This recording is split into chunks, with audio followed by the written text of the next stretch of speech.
రెండు రాష్ట్రాలకు కలిసి ఉన్నాం. రెండు రాష్ట్రాలకు కలిసి ఉన్నప్పుడు నేను కూడా అక్కడ వాళ్ళ గురించి మీరు సహకరిస్తే మీరు బాధపడతారు. అందుకని నేను 43% ప్రియారిటీ ఇవ్వడమే కాకుండా అన్ని విషయాల్లో మీకు అంగన్వాడీ కానీ లేకపోతే ప్రభుత్వాన్ని ఇంటికి పంపిద్దాం. మీ డిమాండ్స్ అన్ని కూడా సానుకూలంగా పరిశీలించి న్యాయం చేసే బాధ్యత నేను తీసుకుంటానని మరొకసారి మీ అందరికీ హామీ ఇస్తూ మీరు చేసే ఆందోళన పట్ల నా ప్రగాఢ సంపూర్ణమైనటువంటి సహకారాన్ని అందిస్తానని చెప్పి మరొకసారి మీ అందరికీ హామీ ఇస్తున్నా.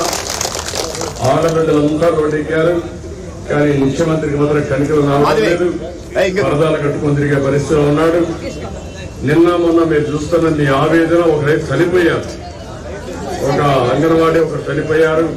ఇప్పుడు కూడా చూస్తా ఉంటే ఒక దగ్గర సమస్యలు పడిపోయాయి, హాస్పిటల్ అడ్మిట్ అయ్యారు. ఇలాంటి చాలా జరుగుతున్నాయి. చాలా బాధ, ఆవేదన.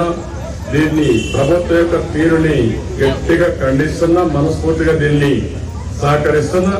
నీకు న్యాయం చేసే బాధ్యత నేను తీసుకుంటానని మరొకసారి అందరికీ ఆశిస్తూ, మీ కోరికలన్నీ నా మనసులో ఉన్నాయి, నా దగ్గర ఉన్నాయి. తప్పకుండా మన ప్రభుత్వ ఎలక్షన్ మేనిఫెస్టోలు పెట్టి మీకు న్యాయం చేస్తానని చెప్పి మీ అందరికీ హామీ ఇస్తున్నాను.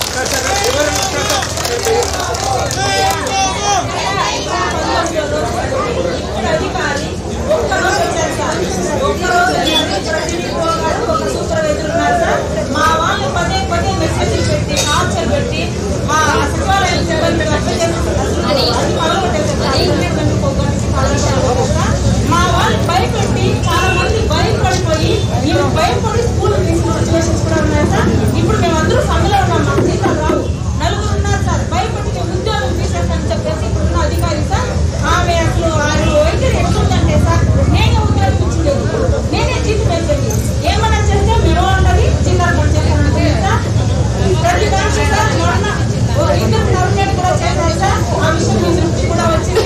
ప్రతి దానికి బెదిరింపు చేశారు ఇక్కడ అధికారి. మేము 20 రోజులు, ఇది 19వ రోజు సార్. 19 రోజులుగా కూర్చోండి, ఒక్క రోజు చేస్తారు మా అధికారి. ఏమన్నా ఏమైనా మాట్లాడితే బెదిరిస్తారు,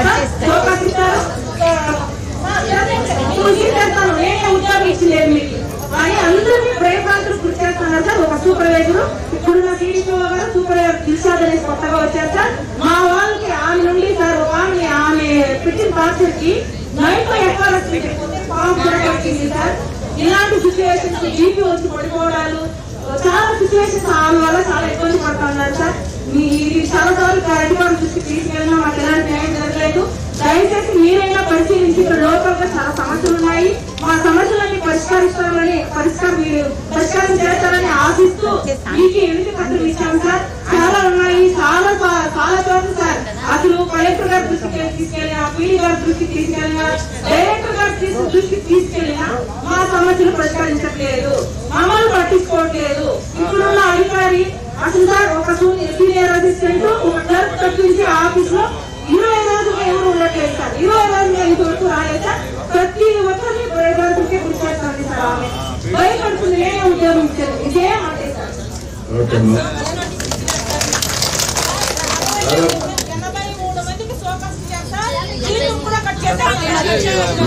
మీరు ఒకటేనమ్మా, అందరూ ఐకమత్యంగా ఉంటే ఏమీ చేయలేరు. ఒకవేళ సోకాస్ ఇచ్చినా రిమూవ్ చేసినా అది తాత్కాలికం. మీరు ఏం భయపడక్కర్లేదు. మీ యూనిటీ ఉంటే మీకు అదే శ్రీరామ రక్ష. ఇలాంటి ఆఫీసర్లు ఒకరిద్దరు గుర్తుపెట్టుకోవాల్సింది, ప్రభుత్వం ఏం చెప్తే చేయాలని చెప్పి మిమ్మల్ని బెదిరించాలనుకుంటున్నారు. ఈ బెదిరించి భయభ్రాంతులు చేసి తద్వారా మిమ్మల్ని అణిచివేయాలనుకుంటున్నారు. మేము చేసేది న్యాయం.